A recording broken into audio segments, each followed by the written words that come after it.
Amen. J'aimerais que nous puissions lire dans la parole de Dieu en Ésaïe 9 à partir du verset 2. Ésaïe 9, verset 2, le texte va s'afficher. Pas de PowerPoint ce matin, donc suivez bien le message. Ésaïe 9 à partir du verset 2. J'ai intitulé cette pensée « Noël, la lumière est venue dans le monde ». Noël, la lumière est venue dans le monde. Et c'est bien les animations de lumière que vous avez mises. Vous ne saviez pas le titre de ma prédication, mais bon, voilà. Saint-Esprit conduit toutes choses. Amen. Noël, la lumière est venue dans le monde.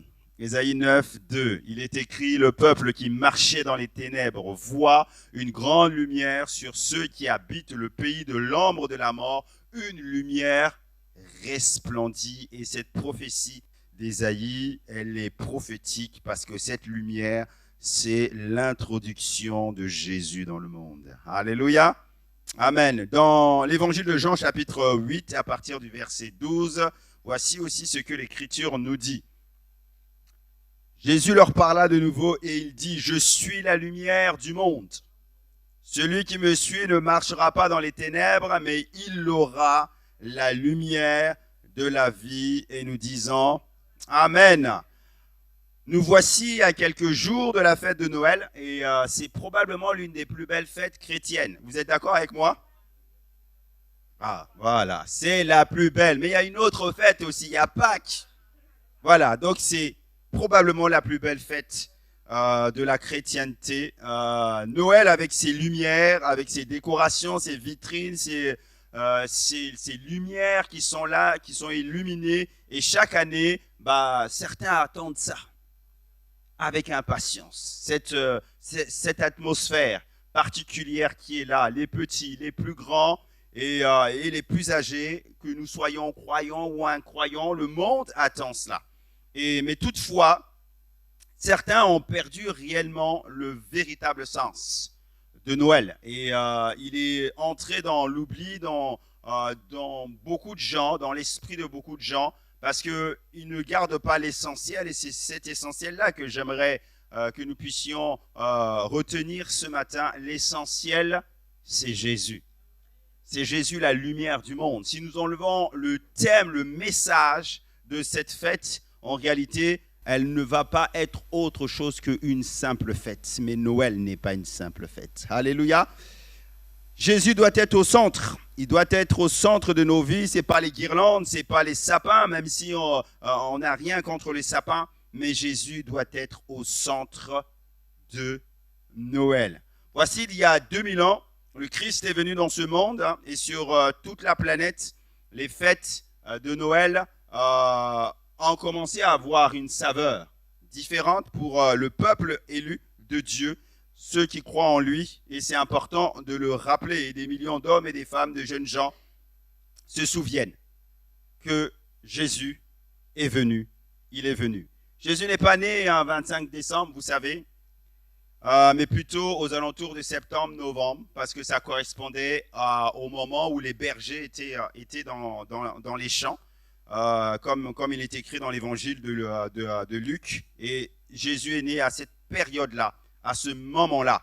Pourquoi? Parce que c'était le début de l'automne et de la mi-automne. Et c'est important pour nous de le comprendre. Mais au-delà du 25 décembre, ce que nous voulons simplement retenir chaque année, alors que nous nous souvenons, c'est Jésus est venu dans le monde en tant que lumière du monde. Alors que nous le fêtons un 25 décembre ou que nous le fêtons septembre ou novembre, qu'importe, l'essentiel, c'est que le Christ est venu à un moment donné. Et l'important, c'est de retenir cela. Et j'aimerais ce matin partager les raisons pour lesquelles Jésus est venu dans ce monde et ensuite voir avec vous le message de cette lumière qui est venue dans le monde. Mon premier point est celui-ci. Quelles sont les raisons pour lesquelles l'enfant Jésus est venu dans ce monde?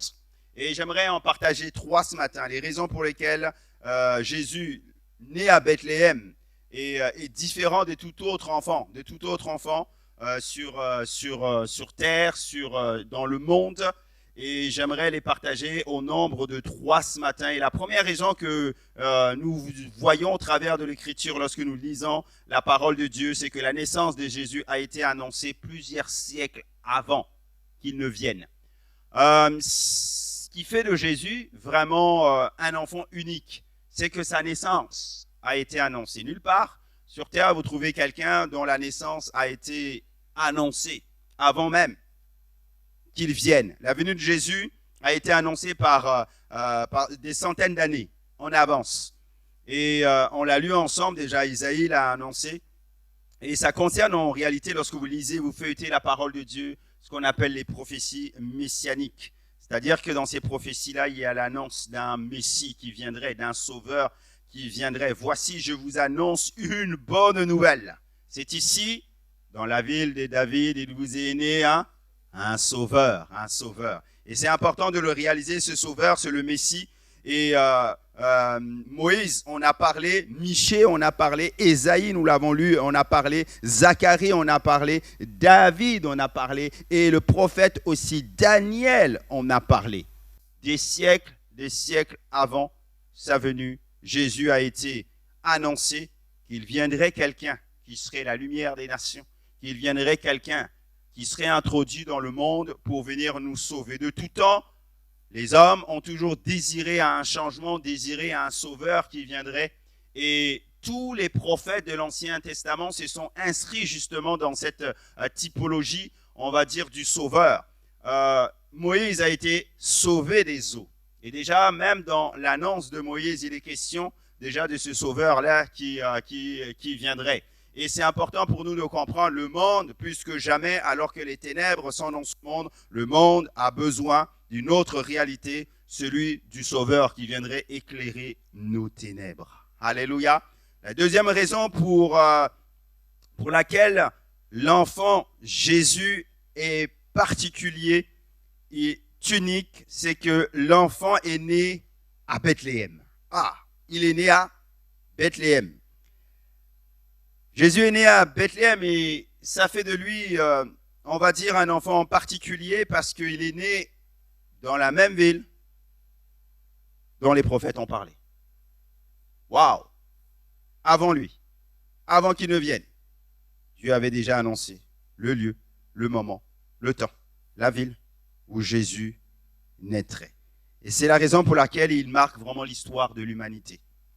Blaise Pascal, ce savant chrétien, disait dans ses pensées, et il parlait de la différence entre Mohamed et Christ, il dit Mohamed non prédit, le Christ prédit. Et c'est important pour nous de comprendre cela.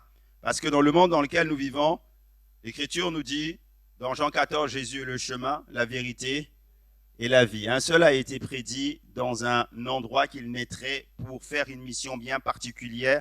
Et nous devons le comprendre, c'est que Pascal avait ainsi bien résumé cet enseignement de l'Écriture. Jésus est le chemin, la vérité et la vie, et que le Christ viendrait et sa naissance serait pour nous l'espoir. Alléluia.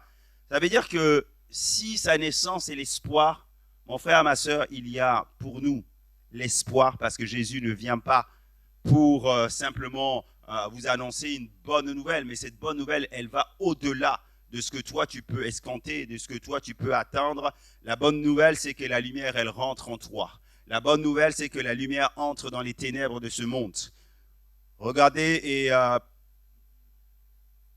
lorsque nous parlons des ténèbres dans ce monde, là, nous parlons de toutes sortes de choses. Nous parlons de l'obscurité, nous parlons des meurtres, nous parlons du mal, nous parlons du péché. Tout à l'heure, on va en parler. On parle de toutes ces noirceurs, de cette noirceur qu'il y a dans le monde. Jésus est venu régler tous ces problèmes. Parce que si tu crois en lui, tout est possible. Amen. Si tu crois dans cet enfant, l'unicité de cet enfant, le fait qu'il soit unique, tout est possible parce que cette unicité nous appelle derrière cela véritablement à un grand Dieu. Alléluia. Donc ce succès et cette gloire s'expliquent aussi parce que l'enfant qui va naître à Bethléem est hors du commun. Sa naissance est miraculeuse. Alléluia. 700 ans avant la venue de Jésus, le prophète Isaïe va annoncer qu'une vierge serait enceinte. Et elle enfanterait un enfant auquel on lui donnera le nom d'Emmanuel. Dieu est avec nous. Ce qui fait que l'enfant Jésus est unique, c'est qu'il porte un message d'espoir. Il est avec toi. Emmanuel est avec toi. Jésus dit, voici, je suis avec vous tous les jours, Matthieu 28, jusqu'à la fin. Il est ce Dieu, Emmanuel, qui est avec nous tous les jours, nous dit Ésaïe 7, 14. Alléluia. Et donc la Bible en a parlé. Il s'est fait connaître à nous. Il a foulé les pieds de cette terre. Il a proclamé la délivrance aux aveugles. Il a agi dans son mandat, dans sa mission, celui de réconcilier le monde avec son Père. Amen. Dernière raison qui font que cet enfant est unique, c'est que Jésus est unique parce que c'est Dieu lui-même qui nous a visités. C'est Dieu lui-même qui nous a visités. Et cet enfant, c'est Emmanuel. Dieu est avec nous. C'est Jésus, c'est Dieu qui vient visiter le monde. Et le prophète l'avait dit, voici la Vierge deviendra enceinte, elle enfantera un fils et elle lui donnera le nom d'Emmanuel, Ésaïe 7, 14. Et Emmanuel, c'est en hébreu Dieu avec nous. Dieu avec nous pour nous garder, pour nous emmener beaucoup plus loin. Cet enfant, c'est le Dieu créateur de l'univers qui a donné la vie à tout un chacun pour que nous puissions respirer. Et au milieu de la misère qui est ambiante, des ténèbres, de la guerre, ici et là, en Ukraine, en Russie, il y a un Dieu qui dit que je suis avec vous. Même si de tes propres yeux, tu ne vois pas, mais ce Dieu-là, tu peux le voir avec ton cœur parce que c'est de cela qu'il est question ce matin. Lorsque tu le vois avec ton cœur, ce Emmanuel vient dans ta vie pour la changer et pour la bouleverser. Amen. Second point, c'est celui-ci que dit ce message. La lumière est venue dans le monde. Que dit ce message? La lumière est venue dans le monde. Et j'aimerais donner plusieurs raisons. Le message que la lumière est venue dans le monde dit premièrement que Noël nous dit que nous ne sommes pas seuls, ni abandonnés, parce que Emmanuel est avec nous. Amen. Noël nous dit que nous ne sommes pas seuls, nous ne sommes pas livrés au hasard, nous ne sommes pas perdus dans un univers qui n'a aucun sens. Dieu a tout créé pour un sens. Et si vous êtes là ce matin, vous devez comprendre que même votre venue ici a un sens. Que Dieu connaît la réalité de vos cœurs. Que Dieu connaît même les cheveux qui sont sur votre tête. Et que parce que il a créé l'univers, il nous a créé, il nous a mis dedans. Est-ce que tu sais, mon frère, ma sœur, bien-aimé, ami, qui que tu sois ce matin, Dieu a un plan pour toi. Voilà pourquoi tu n'es pas seul.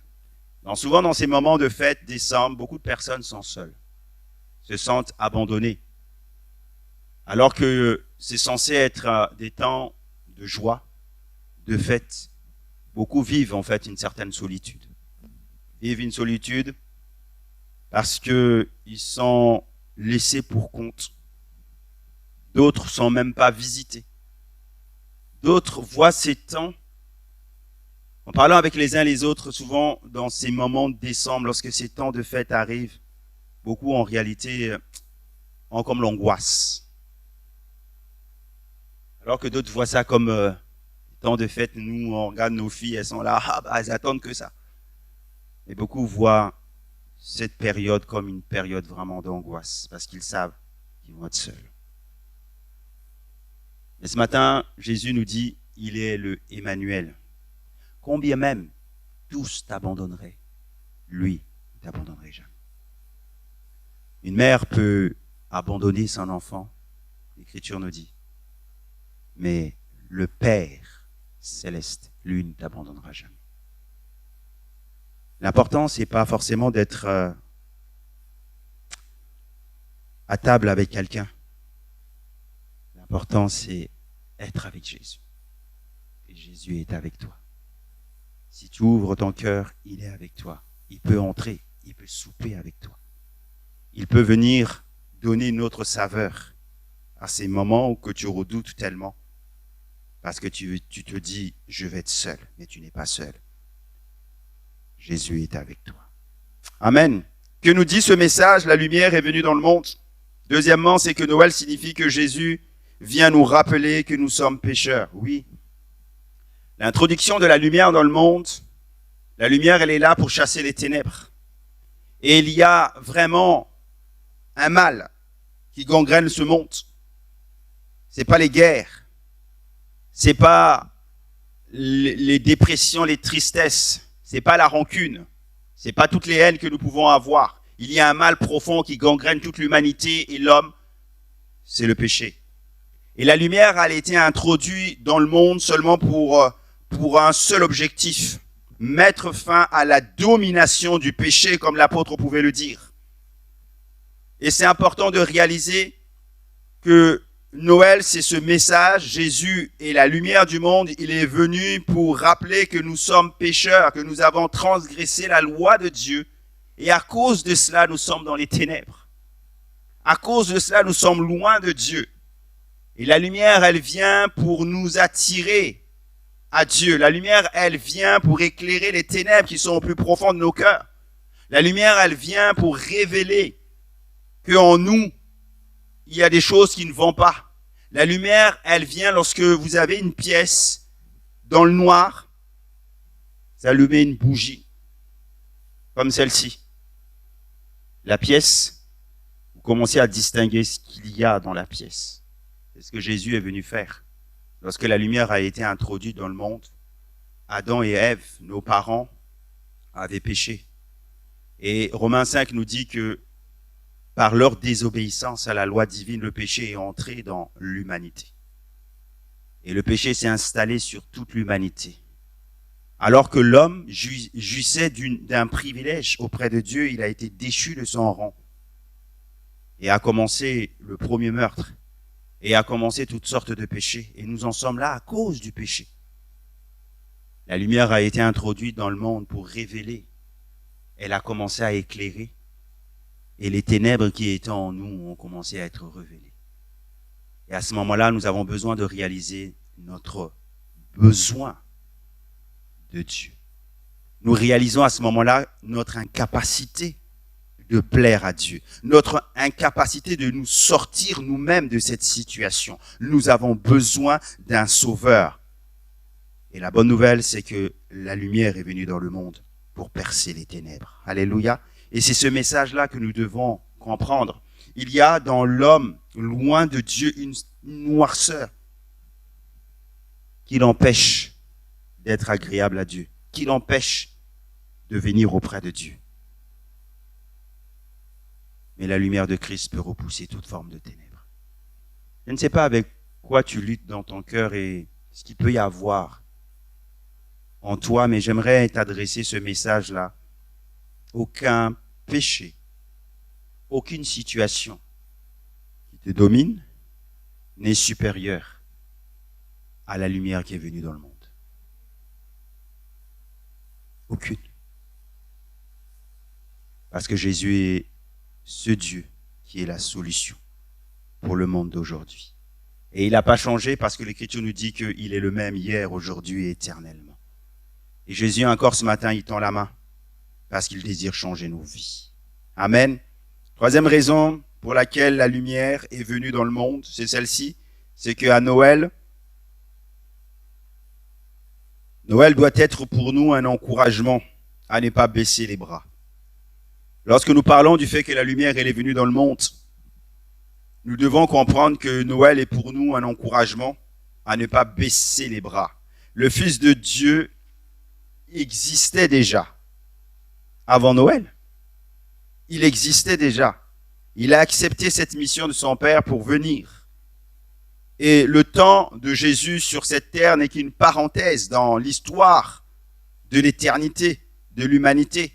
Sa naissance à Bethléem, c'est cette lumière-là qui est venue vers nous pour nous faire comprendre que nous ne devons pas baisser les bras. Et en ce jour, j'aimerais vous dire que tout est encore possible. Je ne sais pas dans quelle situation tu es, mais tout est possible. Et nous devons comprendre que lorsque le Christ a pris une forme humaine, il devient homme pour nous. Ce Dieu s'est fait homme, il s'est humilié, il s'est abaissé. C'était pour que nous puissions être relevés. Et cette lumière-là, elle nous parle de cela, de cet espoir que nous sommes encouragés ce matin à ne pas baisser les bras. Noël doit être pour nous un encouragement. Noël nous invite à ne pas baisser les bras. Noël nous invite à relever la tête malgré les problèmes. Parce que la lumière est là. Parce que la lumière est capable d'éclairer. Jésus est la solution. Jésus est la solution.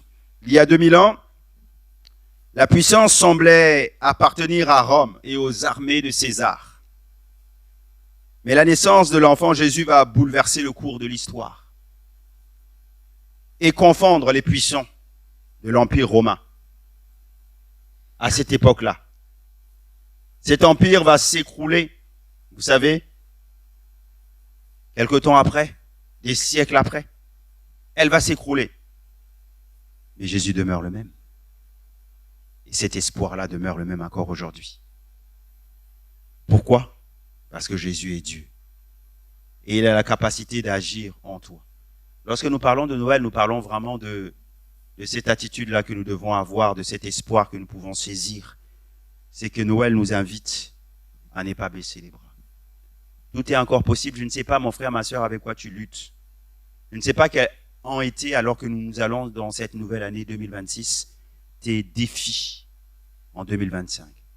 Et certainement, au travers des témoignages que nous avons entendus, tu as peut-être été comme Marine à un moment donné, tu t'es posé cette question, oui, peut-être que tes défaites ont été plus que tes victoires. Peut-être que dans 95% des cas, tu as ramé. Tu as ramé et ça a été difficile. Et tu t'en es rendu en cette fin d'année avec véritablement, en ayant pris des coups, avec une foi qui a été amochée, assommée. Et tu te dis, mais est-ce que c'est possible ça? Certains d'entre vous, peut-être que vous avez perdu l'espoir de voir vos prières être exaucées. Parce que vous ne croyez plus que ce Dieu-là est le Dieu qui appelle à l'existence les choses qui ne sont pas. Certains d'entre vous, vous ne mettez pas la faute sur Dieu. Parce que vous savez que Dieu peut tout. Et dans ce que je suis en train de partager, vous êtes d'accord avec cela. Mais le problème, c'est pas Dieu, le problème, c'est vous. Vous n'avez plus la capacité de croire que Dieu est capable de faire. Mais j'aimerais te dire que Noël nous parle de cela, c'est que tu peux te relever. Dieu peut recommencer quelque chose de nouveau avec toi. Noël, c'est cet encouragement à ne pas baisser les bras parce que Dieu vient toujours au bon moment. Même si toi, tu es fatigué, même si toi, tu n'en peux plus, mais sache une chose, c'est que c'est pas avec ta force à toi. C'est la force de Dieu. C'est avec la force de Dieu. Alors continue à espérer et à croire que ce Dieu-là est capable de te sortir de ce trou-là. De te sortir de cette citerne crevassée. De te sortir de là où tu es. Parce qu'il en a la capacité. Si tu crois, tu verras la gloire de Dieu. Si tu crois, tu verras la gloire de Dieu. Continue de croire. Parce que Dieu, lui, il n'arrêtera pas de croire en toi. Parce que malgré ta petitesse, malgré tes faibles capacités, malgré tes manquements, malgré ta foi quelquefois qui est infidèle, lui, il demeure toujours fidèle. Et il va toujours continuer à croire en toi, jusqu'à ce que tu reviennes là où tu as chuté, jusqu'à ce que tu reviennes là où tu es tombé, et que tu continues la route avec lui. Suis et continue à suivre les pas de Jésus. Il est devant toi, tu vois les marques de ses pieds. Pose tes pieds. Il te montre le chemin. Sur ses pieds, il est en train de te montrer le chemin. Continue de croire et tu verras la gloire de Dieu. Amen. Que nous dit ce message? La lumière est venue du monde, est venue dans le monde. Ce message nous dit quatrièmement que Noël, c'est Dieu qui vient à nous au travers du Christ. C'est Noël qui vient, c'est Jésus, qui vient à nous au travers du Christ. Noël, c'est Dieu qui vient à nous au travers du Christ. Mais pourquoi Dieu est venu parmi nous? Pourquoi Dieu est venu parmi nous? Parce que la communion avec l'homme avait été brisée. Et Dieu avait besoin de retrouver cette communion avec l'homme. Et il ne pouvait pas le faire en tant que Dieu. Il est Père éternel. Il est tellement puissant que s'il s'approche de nous comme cela, cette terre-là ne peut exister. Nul ne peut voir Dieu. Alors il a envoyé son Christ, son porte-parole, lui-même. Il s'est incarné comme une réponse pour nous, comme la réponse à ce monde. Et Jésus est venu dans ce monde. Et voilà pourquoi dans Matthieu 5, 17, il est écrit « Je suis venu pour abolir la loi ou les prophètes. Je suis venu non pour abolir, mais pour accomplir. Je suis venu non pour abolir, mais pour accomplir. Nul homme n'est venu accomplir les commandements de Dieu. Nul homme.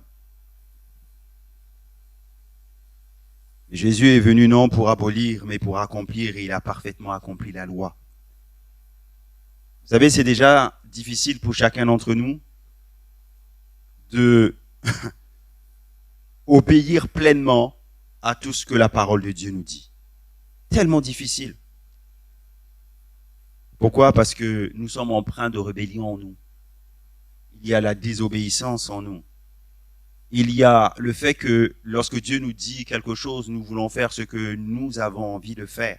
Il y a notre chair, souvent, qui parle à l'encontre de la voix de l'esprit en nous. Et notre chair a trop tendance à vouloir prendre la place. La place. Alors que Dieu doit régner en nous. C'est tellement difficile déjà, en tant qu'humain, d'accomplir la loi. Mais nous voyons que Jésus, lui, il a parfaitement accompli la loi, les 10 commandements. Il a tout accompli. Il n'est pas venu pour abolir la loi, mais il est venu pour l'accomplir. Alléluia. Et il a parfaitement accompli la loi. Et Noël, pour nous, c'est cet espoir-là, c'est ce beau message que nous devons entendre, c'est que Dieu est venu au travers du Christ nous aider dans nos défaillances, dans nos difficultés, dans nos situations difficiles. Et vous savez, Noël serait tellement beau si nos ministres, si nos parlementaires, si nos sénateurs, si nos magistrats, si nos responsables de divers secteurs ici pouvaient appliquer la loi parfaitement. Parfaitement. Mais je vais beaucoup plus loin. Noël serait beaucoup plus grand pour nous. Noël serait vraiment extraordinaire si tous, croyants, incroyants, nous pouvions accomplir et obéir à la loi de Dieu. À la loi de Dieu.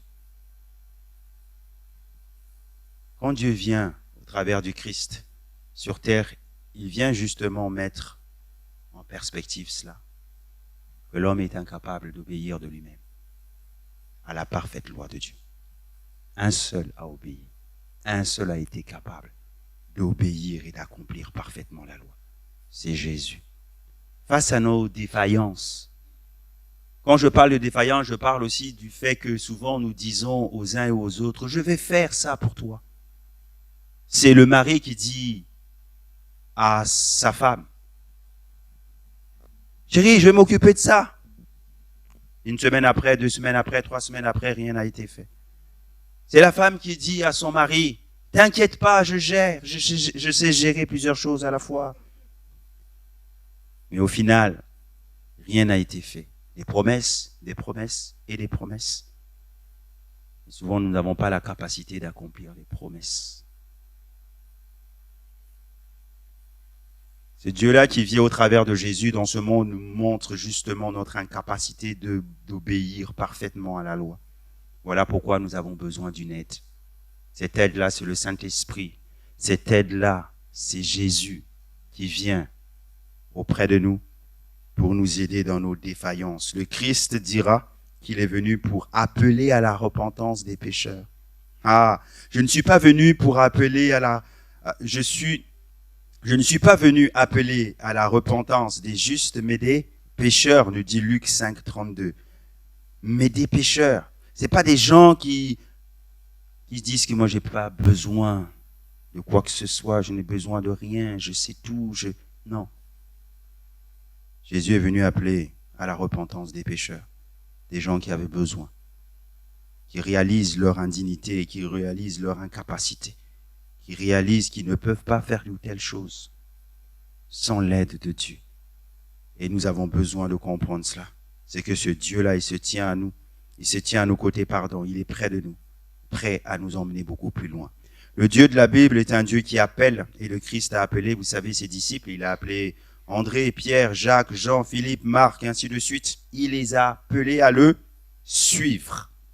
Et tous l'ont suivi parce qu'ils ont vu en lui qu'il était le Christ, le Fils du Dieu vivant et vrai.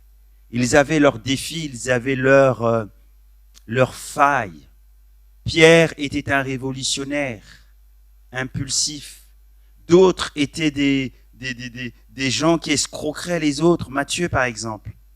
D'autres étaient des médecins. D'autres, chacun avait sa réalité, ses difficultés. Mais ils ont vu dans le Maître le modèle à suivre.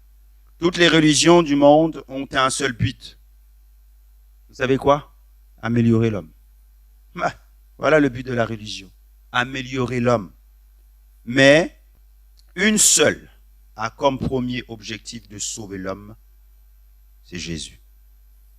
Jésus est venu pour sauver. Donc ce matin, nous ne parlons pas de religion, nous parlons d'un sauveur. Nous parlons du Christ Jésus, qui est la lumière du monde. Les religions faillissent. Les religions, ce sont des concepts humains. Mais Dieu n'est pas une religion. Il est au-dessus des religions. Il est le sauveur de l'humanité. Dieu vient en Jésus. À Noël, c'est ce que nous devons retenir. Il vient en tant que Père nous dire qu'il nous aime et que dans tes défaillances, il est capable de te relever. Quelles sont tes défaillances?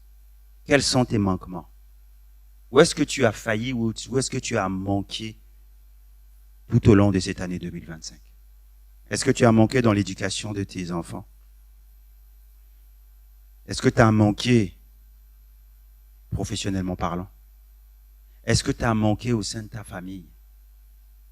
Est-ce que tu t'es raté dans diverses situations de ta vie? Est-ce que tu t'es raté même dans ta générosité et dans l'accueil de l'autre? Jésus vient te dire ce matin qu'il t'aime et qu'il travaille justement à ton relèvement et à ton épanouissement. Fais-lui confiance. Ne reste pas dans la culpabilité. Saisis sa main afin qu'il puisse te tirer en haut. Amen. Que nous dit ce message? La lumière est venue dans le monde. Dernière raison, c'est que Noël, c'est Dieu qui nous appelle à renoncer à nos mauvaises voies. Cette lumière, elle parle de cela, parce que la lumière, elle vient simplement éclairer les ténèbres, ou comme je l'ai dit tout à l'heure, révéler ce qui est mauvais autour. Sans la lumière, nous ne pourrons pas nous rendre compte qu'autour, il peut y avoir. Vous savez, souvent dans les films, lorsque j'étais un peu plus jeune, on regardait les films, vous vous souvenez d'Indiana Jones? Il y avait souvent des cavernes. Et là, il est là, et il prend la torche. La lumière vient, et qu'est-ce qu'il voit? Des araignées, des chauves-souris. Mais avant, lorsqu'il n'avait pas allumé cette torche-là, il ne pouvait pas se rendre compte de ce qu'il y avait. Les araignées, les chauves-souris, tout le reste. Et là, dès que la lumière se révèle, ça commence à courir dans tous les sens.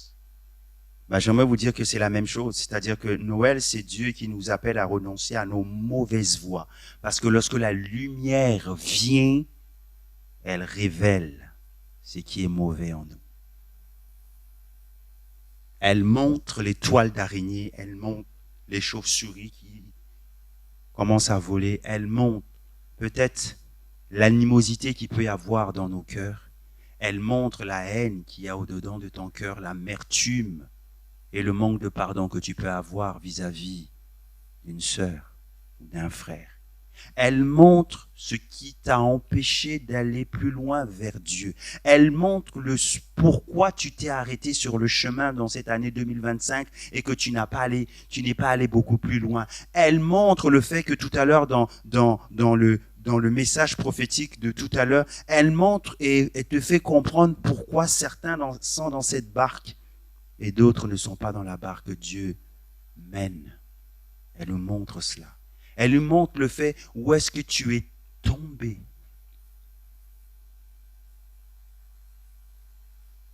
Où tu es tombé en cette année 2025. Tu es tombé où? Elle montre cela. Noël nous rappelle que le Christ nous invite à reconnaître ce qui est mauvais en nous. Nos mauvaises voies. Dieu dit, mes voies ne sont pas vos voies. Elle nous montre, Noël, nos torts. Cette lumière nous montre nos torts. Christ a dit, je ne suis pas venu appeler à la repentance les justes, mais des pécheurs. Il montre nos torts. Où est-ce que nous sommes tombés? Jésus nous a dit qu'il viendrait d'abord nous sauver, nous transformer. Ensuite, il est venu sauver ceux qui réalisent leur état, leur incapacité, leur tort. Et nous avons besoin d'être sauvés. Nous avons besoin de réaliser cela. Nous avons besoin de comprendre que dans cet état, nous sommes en train de mourir. Maintenant, imaginez que, à un instant, un super train à grande vitesse, un TGV, qui se trouve dans l'humanité. La rame, elle fonce à toute allure vers un gouffre encore lointain. Le gouffre, il est loin. Et la rame, elle va à toute vitesse vers ce gouffre-là. Mais le train ralentit à un moment donné et s'arrête en gare. Sur le quai attendent plusieurs personnes. Imaginez un médecin, imaginez un philosophe, imaginez un politicien, un moraliste, imaginez un homme religieux et le Christ. Tous ces voyageurs montent dans le super TGV. Le médecin commence à soigner les malades, le philosophe donne un cours sur Platon. Le moraliste enseigne les bonnes manières. Il fait la morale. Le politicien change à organiser des élections. L'homme religieux invite le monde à s'agenouiller. Le Christ monte aussi dans le train pour s'efforcer d'en faire descendre tout le monde. Il veut sauver ces âmes qui avancent vers la perdition. Noël nous parle de cela. La lumière n'a d'autre but que de nous transformer. Et dans tous ces personnages, chacun avait ses occupations, chacun avait sa mission, chacun avait son rôle sur terre. Jésus étant dans le train de ce monde qui avance vers la perdition n'a d'autre objectif que de but que de faire descendre les gens qui s'en vont vers la perdition. Même l'homme religieux a besoin de comprendre cela s'il n'est pas connecté à l'Esprit de Dieu. S'il l'était, il aurait fait le même travail que Jésus. Est-ce que vous saisissez? Nous pouvons avoir des apparences. Nous pouvons même venir à l'église et s'efforcer de venir à l'église chaque dimanche. Malheureusement sans être sauvés. Nous pouvons appartenir à telle ou telle religion. Dire que nous faisons le bien. Mais ce n'est pas notre propre justice qui nous sauve. Nous pouvons faire la morale aux gens et les inviter à aller sur le chemin qui est bien, à faire des bonnes œuvres, comme on dit. Mais ce n'est pas les bonnes œuvres qui nous sauvent. C'est la foi en Jésus-Christ qui nous sauve. Tout ce que nous pouvons faire de bien dans ce monde peut avoir une importance ici-bas, mais peu n'est pas parlé pour l'éternité parce que nous avons oublié une chose, c'est que Jésus, le chemin, la vérité et la vie. Mes frères et sœurs, j'ai fini avec ça, il en va de même pour la vie chrétienne. La vie chrétienne n'aura de sens seulement si nous reconnaissons que Jésus est au centre de notre vie. Si nous faisons les choses par nous-mêmes, par habitude, par tradition, comme le faisaient les pharisiens, nous allons passer à côté même de l'essentiel même de ce que Dieu nous a demandé de faire. Et nous sommes semblables à ces gens qui étaient dans le train et qui s'en vont vers la perdition. Si le fait de venir dans ce lieu de prière, chaque dimanche devient pour vous une routine, j'ai même vous interpeller en vous disant que vous êtes en train de perdre l'esprit de la lumière qui est venu dans le monde. Parce que la lumière qui est venue dans le monde, elle est venue révéler des incapacités et mettre à la lumière que notre propre justice ne peut pas nous racheter le ciel. Ne peut pas acheter le ciel. Nous avons besoin d'une connexion nouvelle chaque jour avec ce Dieu-là, qui va à chaque fois mettre en évidence par son Esprit Saint ce qui va mal en nous. Sais-tu que si hier tu as donné véritablement ton cœur à Jésus et que tu as fait de lui ton Seigneur et ton Sauveur personnel, aujourd'hui, au jour où je te parle, si tu es en conflit avec ton frère, ta sœur, si tu n'as pas réglé certaines choses qu'il y a au-dedans de toi, en réalité, et si tu ne prends pas garde à cela et tu n'entres pas dans la repentance, il y a en toi un élément qui peut te faire rater le ciel. Et tu t'en vas dans ce train vers la perdition. Que toutes sortes d'animosités, que toutes sortes de colères, que toutes sortes de choses que nous stockons en nous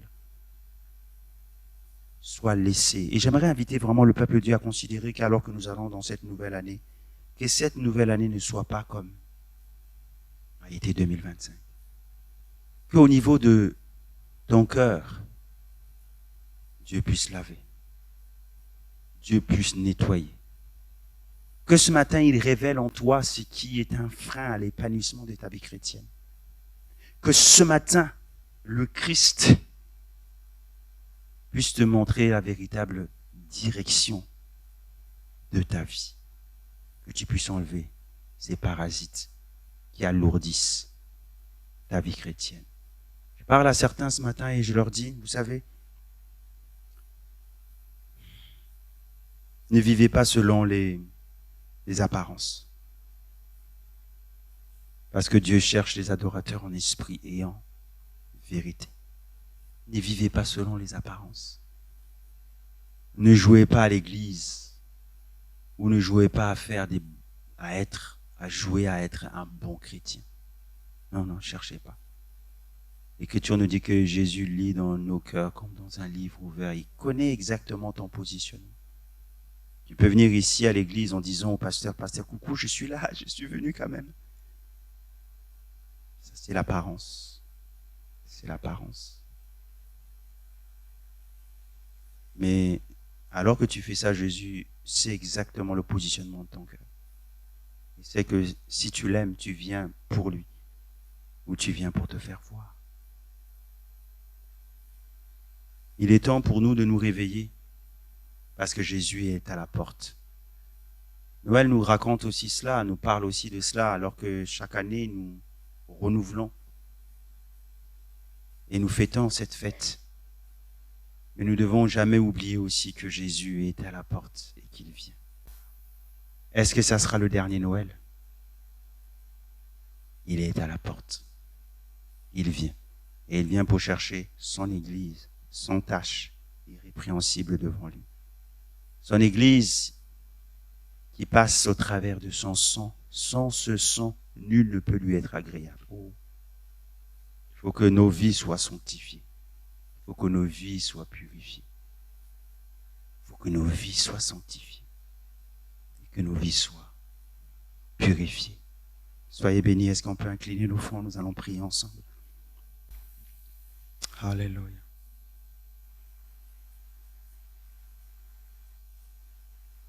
Jésus.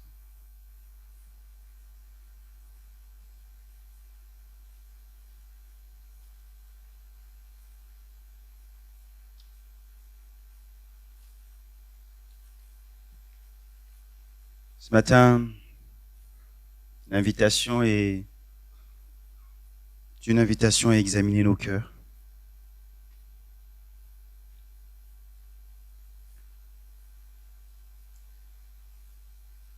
Nous sommes dans ce train. Le Seigneur nous a interpellés à travers de toutes ces personnes qui étaient dans ce train. Peut-être que tu es l'une de ces personnes. Le train avance. Mais toi, tu te préoccupes de tes affaires, de ton rôle, sans te soucier exactement de ce qu'il y a au plus profond de ton cœur. Et Jésus, lui, il interpelle, il dit, est-ce que tu veux descendre avec moi? Certains acceptent, d'autres n'acceptent pas et continuent dans leur mission. Continuent dans ce qu'ils sont en train de faire et continuent dans leurs occupations, et c'est ce qui se passe dans ce monde. Trop de gens, alors que le message de l'évangile est annoncé dans ce monde, continuent à faire comme si Jésus n'était jamais venu. En disant, le monde va mal, mais tout va bien, je continue.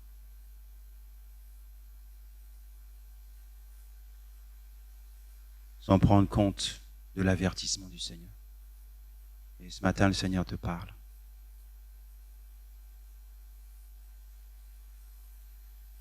Il t'invite à le laisser maintenant œuvrer dans ton cœur afin qu'il puisse te faire descendre de ce train, du train de ce monde qui avance vers la perdition. Tu es destiné à un avenir meilleur. Tu es destiné à un avenir grandiose. Et avant de prier pour tout le monde, j'aimerais simplement faire un appel à la conversion. Quels sont ceux et celles qui veulent donner leur cœur à Jésus? Quels sont ceux et celles qui, au travers de ce message, réalisent qu'ils ont besoin de Jésus et que sans Jésus, ils ne peuvent rien faire? Quels sont ceux qui réalisent qu'ils ont en eux des ténèbres et que ces ténèbres-là, il n'y a que la lumière du Christ qui est capable de les nettoyer? Quels sont ceux et celles qui réalisent qu'il n'y a que Jésus qui est capable de les faire sortir, oui, de leur situation? Un homme, une femme doit prendre cette décision avec Dieu ce matin. Et je lance un appel. Y a-t-il quelqu'un qui va accepter, qui va accueillir le Christ dans son cœur? Que soit qui que tu sois, lève simplement la main à ta place et nous allons prier pour toi. Personne n'a levé la main, y a-t-il encore une autre personne? L'autre a levé la main, il y a encore une autre personne. Jesus. Y a-t-il encore une autre personne qui voudrait accueillir le Christ dans son cœur comme son sauveur personnel, comme son Seigneur et Sauveur?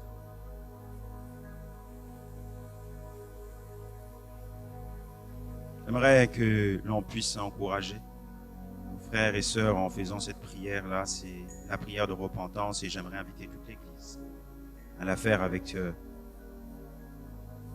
frères et sœurs qui ont levé la main. Dites avec moi, Seigneur Jésus, je reconnais mon indignité et la noirceur qu'il peut y avoir dans mon cœur. Merci Seigneur, parce que tu es venu dans ce monde pour que la lumière éclaire. Ton sang a été versé pour le pardon de mes péchés, de mes iniquités. Ce matin, je reçois le pardon de Dieu. Je me lève maintenant en tant que femme et homme, libre, débarrassé de tout péché. Désormais, je suis une créature nouvelle. L'Esprit de Dieu habite en moi. Merci maintenant pour l'œuvre que tu vas faire de sanctification et de grâce dans ma vie, au nom de Jésus. Amen. Alléluia. J'aimerais maintenant prier pour tout le peuple de Dieu. J'aimerais vous inviter à regarder à l'état de votre cœur. psalmiste pouvait dire, sonde-moi, ô Dieu, et connais mes pensées. Dis-moi si je suis sur le chemin de l'éternité ou sur une voie en réalité, une mauvaise voie. C'est la voie qui déplaît. Il y a peut-être des choses dans votre vie qui ont déplu à Dieu et qui déplaisent à Dieu. J'aimerais que vous puissiez les apporter dans ces instants alors que nous allons prier ensemble. Parce que à Noël, le Seigneur met en évidence nos mauvaises voies. Et nous avons besoin de nous détourner de nos mauvaises voies afin de vivre pleinement ce que Dieu a en réserve. Avant que je puisse prier, j'aimerais que vous puissiez les apporter, c'est possible. Apporte tes difficultés, apporte ces habitudes qui sont pour toi des freins avec lesquels tu luttes, mais tu sais que c'est mauvais. Tu sais que c'est mauvais parce que ça t'emmène en bas au lieu de t'emmener en haut.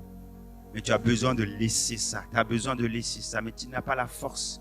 Le Saint-Esprit est capable de venir. Lâche aussi ces mauvaises réactions, cette colère, cette rancune que tu peux manifester à un moment donné, peut-être cette haine que tu as depuis à l'égard de cette personne qui était avec toi. Tu en veux maintenant à cette personne parce que l'histoire s'est mal terminée. L'histoire s'est mal terminée et tu en veux à cette personne.